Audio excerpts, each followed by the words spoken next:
Chapter 40. A Terrible Vision.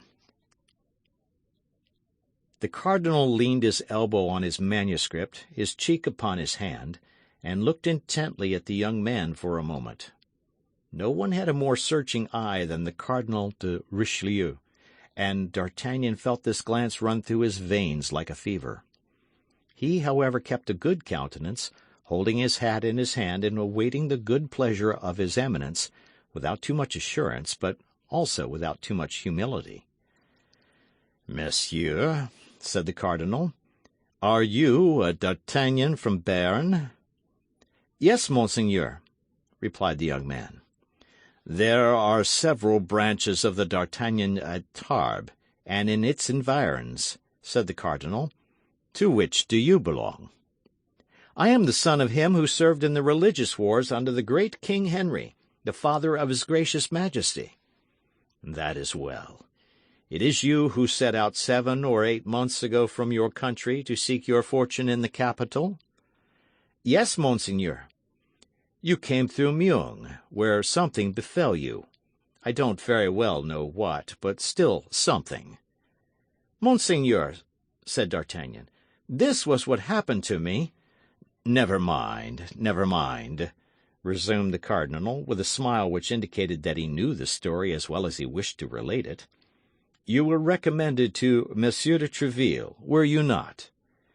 "Yes, monseigneur, but in that unfortunate affair at Meung—" "The letter was lost," replied his Eminence. "Yes, I know that. But Monsieur de Tréville is a skilled physiognomist, who knows men at first sight, and he placed you in the company of his brother-in-law, Monsieur Dessessart, leaving you to hope that one day or other you should enter the Musketeers." "Monseigneur is correctly informed," said D'Artagnan. "Since that time many things have happened to you. You were walking one day behind the Chartreux, when it would have been better if you had been elsewhere.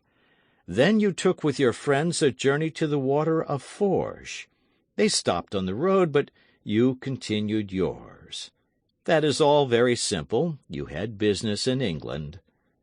"Monseigneur," said D'Artagnan, quite confused, "I went—" "Hunting at Windsor, or elsewhere, that concerns nobody. I know, because it is my office to know everything.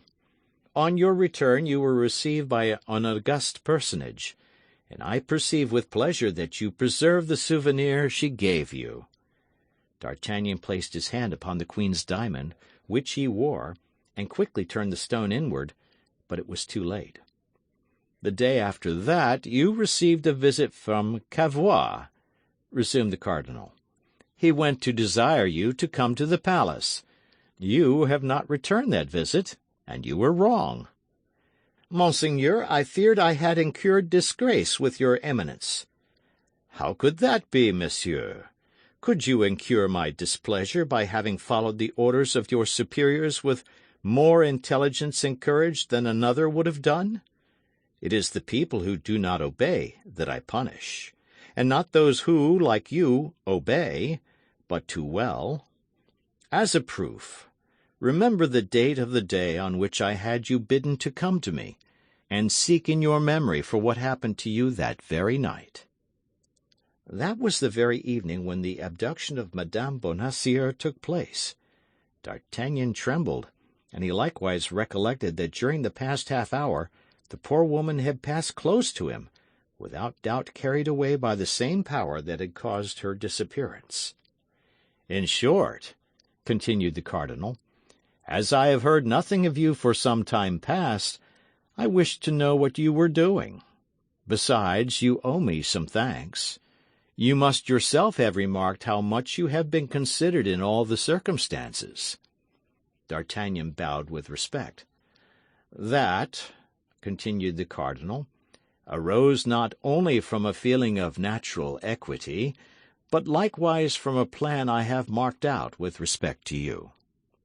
D'Artagnan became more and more astonished. "I wished to explain this plan to you on the day you received my first invitation, but you did not come.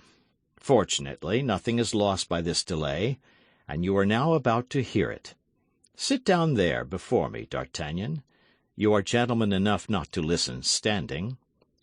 And the cardinal pointed with his finger to a chair for the young man, who was so astonished at what was passing that he awaited a second sign from his interlocutor before he obeyed.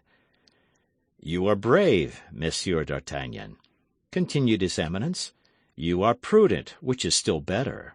I like men of head and heart. Don't be afraid," said he, smiling.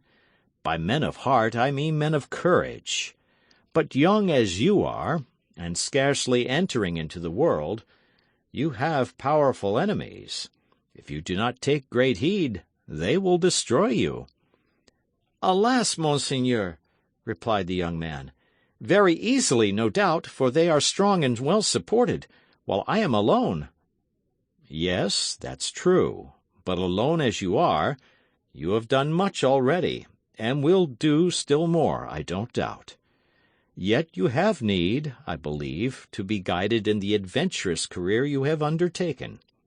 For, if I mistake not, you came to Paris with the ambitious idea of making your fortune." "I am at the age of extravagant hopes, monseigneur," said D'Artagnan.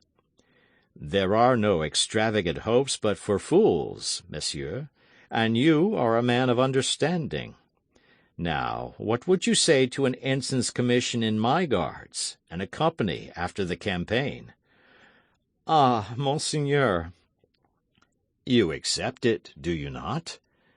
"Monseigneur," replied D'Artagnan with an embarrassed air. "How! You refuse?" cried the cardinal, with astonishment. "I am in His Majesty's guards, monseigneur, and I have no reason to be dissatisfied." "But it appears to me that my guards, mine, are also His Majesty's guards, and whoever serves in a French corps serves the king." "Monseigneur, your Eminence has ill understood my words." "You want a pretext, do you not? I comprehend.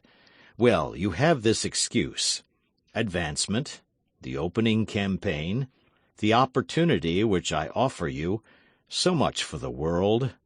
As regards yourself, the need of protection, for it is fit you should know, Monsieur d'Artagnan, that I have received heavy and serious complaints against you. You do not consecrate your days and nights wholly to the king's service." D'Artagnan coloured. "In fact," said the cardinal, placing his hand upon a bundle of papers, "I have here a whole pile which concerns you. I know you to be a man of resolution, and your services, well directed, instead of leading you to ill, might be very advantageous to you. Come, reflect and decide." "Your goodness confounds me, monseigneur," replied D'Artagnan, "and I am conscious of a greatness of soul in your Eminence that makes me mean as an earthworm. But since monseigneur permits me to speak freely—" D'Artagnan paused. "Yes, speak." "Then I will presume to say that all my friends are in the king's Musketeers and Guards, and that by an inconceivable fatality my enemies are in the service of your Eminence. I should, therefore, be ill received here and ill regarded there if I accepted what monseigneur offers me." "Do you happen to entertain the haughty idea that I have not yet made you an offer equal to your value?" asked the cardinal, with a smile of disdain. "Monseigneur, your Eminence is 100 times too kind to me, and, on the contrary, I think I have not proved myself worthy of your goodness. The siege of La Rochelle is about to be resumed, monseigneur. I shall serve under the eye of your Eminence, and if I have the good fortune to conduct myself at the siege in such a manner as merits your attention, then I shall at least leave behind me some brilliant action to justify the protection with which you honour me. Everything is best in its time, monseigneur. Hereafter, perhaps, I shall have the right of giving myself. At present, I shall appear to sell myself." "That is to say, you refuse to serve me, monsieur," said the cardinal, with a tone of vexation, through which, however, might be seen a sort of esteem. "Remain free, then, and guard your hatreds and your sympathies." "Monseigneur, "Well, well," said the cardinal, "I don't wish you any ill, but you must be aware that it is quite trouble enough to defend and recompense our friends. We owe nothing to our enemies, and let me give you a piece of advice. Take care of yourself, Monsieur d'Artagnan, for from the moment I withdraw my hand from behind you, I would not give an obelisk for your life." "I will try to do so, monseigneur," replied the Gascon with a noble confidence. "Remember at a later period, and at a certain moment, if any mischance should happen to you," said Richelieu significantly, "that it was I who came to seek you, and that I did all in my power to prevent this misfortune befalling you." "I shall entertain, whatever may happen," said D'Artagnan, placing his hand upon his breast and bowing, "an eternal gratitude toward your Eminence for that which you now do for me." "Well, let it be, then, as you have said, Monsieur d'Artagnan. We shall see each other again after the campaign. I will have my eye upon you, for I shall be there," replied the cardinal, pointing with his finger to a magnificent suit of armour he was to wear. "And on our return, well, we will settle our account." "Young man," said Richelieu, "if I shall be able to say to you at another time what I have said to you today, I promise you to do so." This last expression of Richelieu's conveyed a terrible doubt. It alarmed D'Artagnan more than a menace would have done, for it was a warning. The cardinal, then, was seeking to preserve him from some misfortune which threatened him. He opened his mouth to reply, but with a haughty gesture the cardinal dismissed him. D'Artagnan went out, but at the door his heart almost failed him, and he felt inclined to return.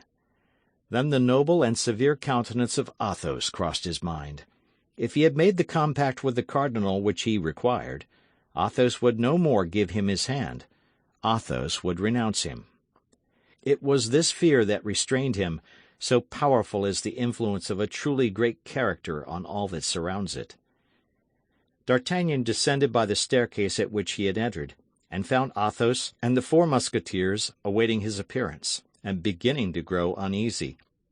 With a word D'Artagnan reassured them, and Planchet ran to inform the other sentinels that it was useless to keep guard longer, as his master had come out safe from the Palais Cardinal. Returned home with Athos, Aramis and Porthos inquired eagerly the cause of the strange interview, but D'Artagnan confined himself to telling them that Monsieur de Richelieu had sent for him to propose to him to enter into his guards with the rank of ensign, and that he had refused. "And you were right!" cried Aramis and Porthos with one voice. Athos fell into a profound reverie and answered nothing. But when they were alone, he said, "You have done that which you ought to have done, D'Artagnan, but perhaps you have been wrong." D'Artagnan sighed deeply, for this voice responded to a secret voice of his soul, which told him that great misfortunes awaited him. The whole of the next day was spent in preparations for departure. D'Artagnan went to take leave of Monsieur de Tréville. At that time it was believed that the separation of the Musketeers and the Guards would be but momentary, the king holding his parliament that very day and proposing to set out the day after. Monsieur de Tréville contented himself with asking D'Artagnan if he could do anything for him, but D'Artagnan answered that he was supplied with all he wanted.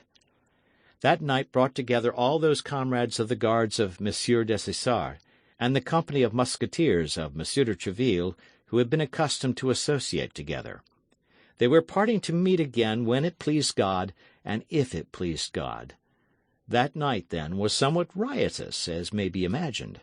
In such cases, extreme preoccupation is only to be combated by extreme carelessness. At the first sound of the morning trumpet, the friends separated, the Musketeers hastening to the hotel of Monsieur de Tréville, the Guards to that of Monsieur Dessessart. Each of the captains then led his company to the Louvre, where the king held his review. The king was dull and appeared ill, which detracted a little from his usual lofty bearing. In fact, the evening before, A fever had seized him in the midst of the Parliament, while he was holding his bed of justice. He had, not the less, decided upon setting out that same evening, and in spite of the remonstrances that had been offered to him, he persisted in having the review, hoping by setting it at defiance to conquer the disease which began to lay hold upon him. The review over, the Guard set forward alone on their march, the Musketeers waiting for the king, which allowed Porthos time to go and take a turn in his superb equipment in the Rue aux Ours. The procurator's wife saw him pass in his new uniform and on his fine horse. She loved Porthos too dearly to allow him to part thus. She made him a sign to dismount and come to her. Porthos was magnificent. His spurs jingled, his cuirass glittered, his sword knocked proudly against his ample limbs. This time the clerks evinced no inclination to laugh. Such a real ear-clipper did Porthos appear. The Musketeer was introduced to Monsieur Coquenard, whose little grey eyes sparkled with anger at seeing his cousin all blazing new. Nevertheless, one thing afforded him inward consolation. It was expected by everybody that the campaign would be a severe one. He whispered a hope to himself that this beloved relative might be killed in the field. Porthos paid his compliments to Monsieur Coquenard and bade him farewell. Monsieur Coquenard wished him all sorts of prosperities. As to Madame Coquenard, she could not restrain her tears, but no evil impressions were taken from her grief, as she was known to be very much attached to her relatives, about whom she was constantly having serious disputes with her husband. But the real adieux were made in Madame Coquenard's chamber. They were heart-rending. As long as the procurator's wife could follow him with her eyes, she waved her handkerchief to him, leaning so far out of the window as to lead people to believe she wished to precipitate herself. Porthos received all these attentions like a man accustomed to such demonstrations. Only on turning the corner of the street he lifted his hat gracefully and waved it to her as a sign of adieu. On his part, Aramis wrote a long letter. To whom? Nobody knew. Kitty, who was to set out that evening for Tours, was waiting in the next chamber. Athos sipped the last bottle of his Spanish wine. In the meantime, D'Artagnan was defiling with his company. Arriving at the Faubourg Saint-Antoine, he turned round to look gaily at the Bastille. But as it was the Bastille alone he looked at, he did not observe Milady, who, mounted upon a light chestnut horse, designated him with her finger to two ill-looking men who came close up to the ranks to take notice of him. To a look of interrogation which they made, Milady replied by a sign that it was he. Then, certain that there could be no mistake in the execution of her orders, she started her horse and disappeared. The two men followed the company, and on leaving the Faubourg Saint-Antoine, mounted two horses properly equipped, which a servant without livery had waiting for them.